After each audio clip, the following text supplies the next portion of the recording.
suddenly you've been here 10 years, then 20 years, then 30 years, and you're going, wow. Anyway. I've worked at Royal Jubilee Hospital my whole life. I'm from the last class, January '83, of the Jubilee School of Nursing.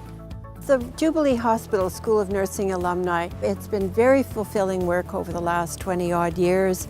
It's been busy, very busy, but fun. And for me, it was a great transition from the workforce into volunteering. I saw my first operation a long time ago, and it was a person who was having open heart surgery, and I was scared to look over the drapes, so I finally got enough courage to look over the drapes and I could see this patient's beating heart. After that, I was sold. Working in staff scheduling, I've learned that I can't make everybody happy. Knowing what impact my department has on the units gives me great perspective. In the hospital, there were different avenues I could have taken. Pediatrics was my first choice, and fortunately there was an opening, so there I was, ready to sign me up. When I graduated, I didn't even know I wanted to be a nurse. I didn't know I could be a nurse. I had never stepped foot in a hospital before I went into nurses training. I started with Island Health before it was Island Health. I was a co-op student when it was Capital Health Region. Started in the kitchen, worked in housekeeping, worked in laundry, worked in supply, central supply.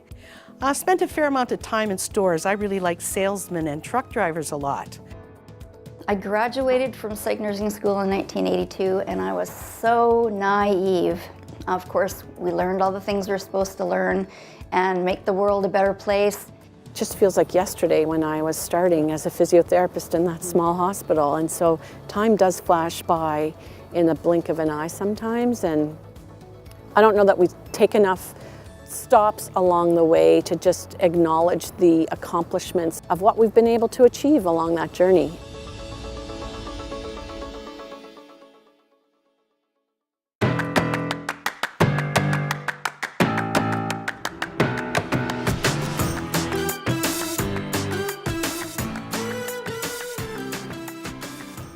One day, I washed a surgeon's shoes and I shrunk them and he couldn't get them back on his feet. That was funnier for some of us than others. I think we had more funny stories in the olden days.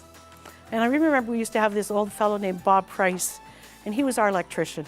He was a pretty dry fellow, you know, kind of. You know, he liked to flirt with the ladies, but one day he went up to work on psychiatry, and he had to do some work in the locked up room.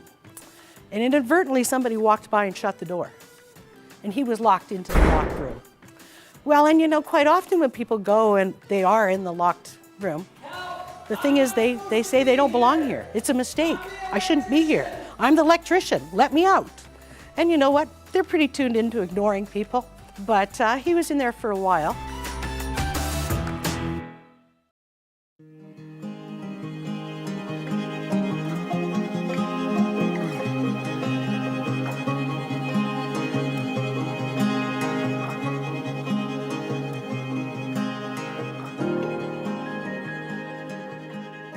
I think Island Health has really moved forward into focusing on having a psychological workplace, have safe workplace environment for staff. And that wasn't really in place 20 years ago, but it's really good to see that is so important. I think one of the things personally for me that's been exciting is to see the changes in technology and to be right on the ground floor of some of those changes and be involved with the changes and see how a procedure that 40 years ago used to take 3 hours to do and involve a big long incision can now be done through little tiny incisions and be done in about 20 minutes. I have seen a lot of transitions going around and moving from one technology to the other, and it is a memorable experience where you learn, you enjoy, you help the new patient care systems. So I love it. Well, when I started, we were in an office on Grant Avenue. We had no computers. We had little pink voice message sheets and with the telephone on my desk, that was all I had. We hand wrote everything. Then I had to learn all about computers.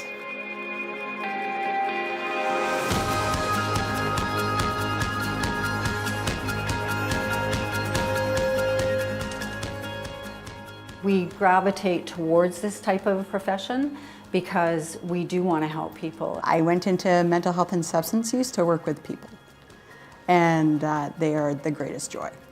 When I began this job, I had sight, and now I have no sight, limited sight. It has shown me how to be patient, how to communicate, and to ensure that people know how to be themselves around me with my clients and my colleagues. We have great staff, great people to work with, great opportunities to learn new things and new skills, implement wonderful new projects for our patients and for our staff. And that just, it turns me on and fires me up every day. I started as a child care licensing officer, so I came from the field. I owned my own facility. Caring for children is something I'm really passionate about, and it's ensuring that vulnerable populations are safe. That's just something that's super special to me. I enjoy helping people, helping them find what they're looking for, find numbers. I mean, every time you answer the phone, it's a challenge. It's going to be something different. You don't know. It's going to be, we had a gentleman that used to call every day asking the time. From there to, we've got, someone in cardiac arrest up here, put out the code blue alarms. This patient was very agitated during the night, and every time I tried to give him drugs to relax him, he was slapping at me and kicking me, and he came back about a week later in search of the nurse that he hurt. He was a prisoner of war, and they did drug trials on him, and every time I came with a needle to give him, just really freaked him out, and it really taught me that their life experiences are being brought with them. And he and I became good friends. We talked on the phone, we sent Christmas cards. Maya Angelou said, it's not what you say, it's not what you do that people remember, but it's how you make them feel. My grandfather, that I've never met, passed away on the job site. My grandfather was lying on his deathbed with lung cancer, and that was my deciding factor, watching the nurses take care of him and just feeling helpless myself. So I really wanted to be a part of taking care of others. The hardest part, but yet again the most rewarding part, is when a life ends.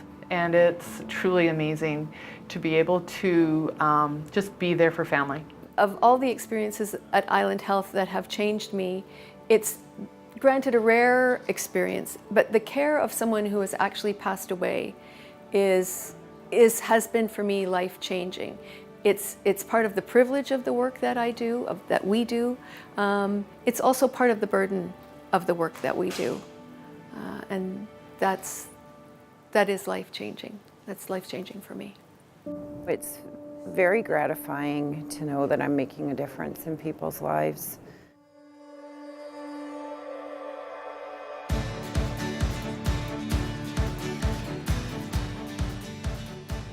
I've always enjoyed the camaraderie with the FCC team and kibitzing with the FMO staff and just good bunch of guys. I think one of the things that I really treasure in my career is the friendships that I've made in this profession. You spend most of your time at work. A lot of people don't realize that. So you have a work family and a home family. My best friend in the whole world works here. My colleagues have been extremely supportive. My colleagues are wonderful. I love my work family. The people make it fun. We work together, we laugh together, we work hard, but we play hard. And you have to have a good balance of both. When I was in HCA in long-term care, all the residents that I looked after and their families became my family. And so there were deep connections and bonds with everyone that I looked after. There's 32 residents out there. I have 32 grandparents out there. We've worked and lived all around the world. We've been here for 22 years now, and it's been the best sort of family situation that we've ever had. Once we lived in Edmonton for about half a year or more, and I had to move back because it was nowhere near the ocean. Just a very nice place to work, to help pay the bills, and to help us have the life that we really enjoy having living here on Sault. And I think that's really important, because I think that when we started having our family, not Melanie and I, but my husband and I, anyway, we decided, well, yes, we want to live here. We want to live on this island. It was a good job. I liked the people I worked with, and it was a good place to raise our family, and that's what we did.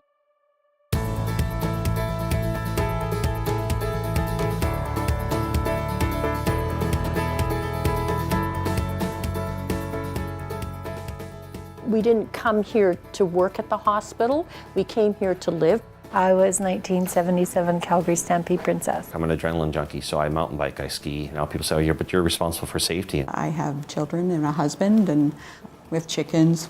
My two boys play a lot of hockey, and I'm the manager for one of the teams, so that keeps me really busy. Plus, it really helps using some of my management skills.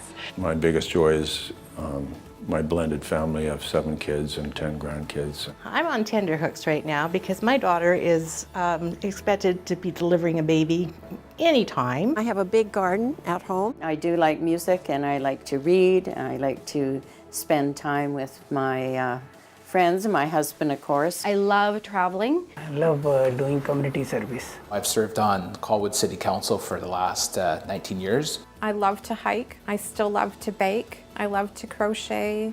I love life in general. I love having friends over, and so, you know, I love to cook for them, and we like to drink wine. I still love to dance, and if I had my choice, I'd dance all night long. I have pets, I have a big garden, I love to run, I love to dance, tap, tango, jive, swing, all of those things. Anything that's outside is good, even on a rainy day like today.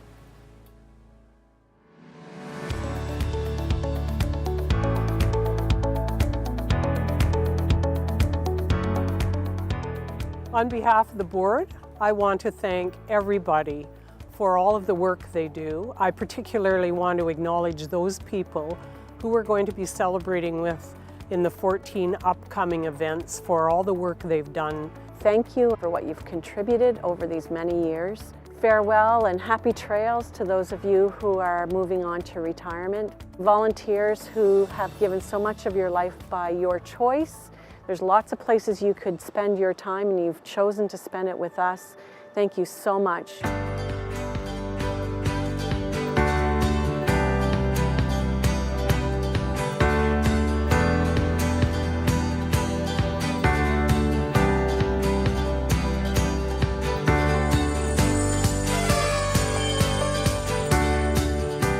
We're all in this together.